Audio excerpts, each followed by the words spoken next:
Ce sont environ 435 000 logements, environ 8% du parc francilien qui sont aujourd'hui exposés à une crue d'occurrence centenale en Ile-de-France. Sur ces 435 000, c'est environ 120 000 qui auraient directement les pays dans l'eau. Ces chiffres viennent conforter les analyses que l'on a pu porter depuis maintenant une petite dizaine d'années sur l'importance de l'exposition des enjeux économiques et humains en zone inondable en Ile-de-France. L'exposition du parc présente un certain nombre de caractéristiques, à la fois dans la typologie des bâtis impactés et dans leur répartition spatiale. Dans la typologie, c'est la très forte proportion d'habitats collectifs, qui dépasse 80% en Ile-de-France, qui est majoritaire dans tous les départements, à l'exception du Val d'Oise, et qui atteint quasiment 100% dans Paris et plus de 90% dans les Hauts-de-Seine.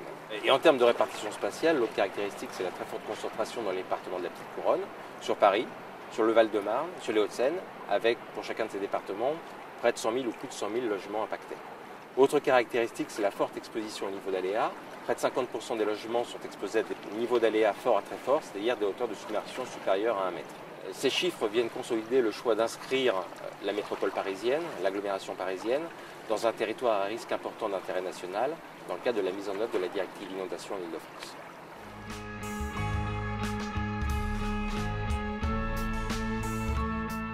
Le coût économique d'une inondation centenale en Ile-de-France est aujourd'hui très difficile à estimer compte tenu de la complexité du système francilien, de son fonctionnement. Il est toutefois évalué entre 17 et 20 milliards pour une crue d'occurrence centenale. Alors ces 17 à 20 milliards correspondent à des coûts directs, des atteintes aux bâtis, aux dommages, aux entreprises. Et on estime que ce coût pourrait être doublé par les impacts indirects, les pertes d'exploitation des entreprises, les atteintes au réseau et aux infrastructures.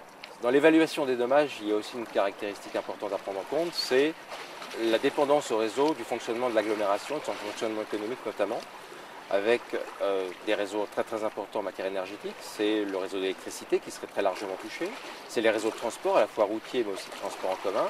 L'un des gros enjeux d'une inondation en Ile-de-France aujourd'hui, c'est aussi la gestion de crise pendant la durée de l'événement, événement qui pourra durer plusieurs semaines sur les secteurs les plus impactés, notamment pour les populations résidentes. Une des grandes questions, c'est le maintien ou non des populations dans leur logement et de la capacité à les laisser dans leur logement. Le déplacement, c'est une réflexion aujourd'hui sur les capacités d'hébergement. Sont-elles suffisamment évaluées à l'échelle des zones impactées?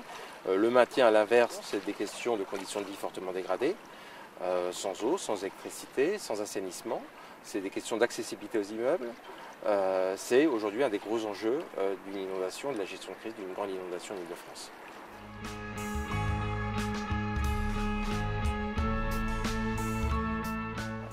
On a tout d'abord les plans de prévention des risques d'inondation qui couvrent aujourd'hui les territoires orange en Ile-de-France, quasiment à 100%.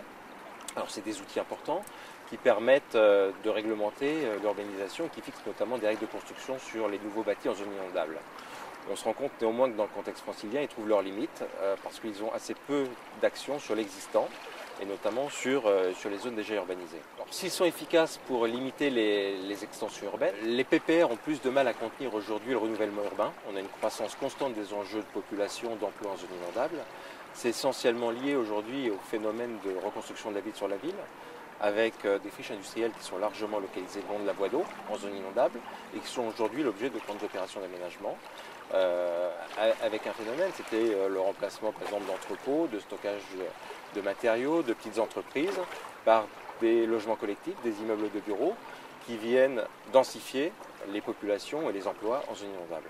Face à ces enjeux qui vont encore s'accroître certainement dans les prochaines années, notamment à travers les projets du Grand Paris, il faut imaginer des solutions certainement pour un aménagement plus durable et plus résilient en zone inondable. Alors c'est peut-être des changements d'échelle, c'est une réflexion aujourd'hui qui doit être menée dans la réflexion d'ingénierie d'urbanisme pour dépasser le cadre du bâti et réfléchir plutôt à l'échelle des quartiers pour rendre des territoires moins vulnérables. Alors, il y a aussi des enjeux en matière de sensibilisation, de culture du risque aujourd'hui de tous les acteurs de l'aménagement à toutes les échelles. C'est évidemment les élus, c'est les services techniques, ce sont les acteurs économiques, mais c'est aussi les populations. Nous estimons aujourd'hui que la connaissance, l'appréciation ou l'anticipation permettrait de réduire fortement peut-être pour certains acteurs leur vulnérabilité à une inondation majeure.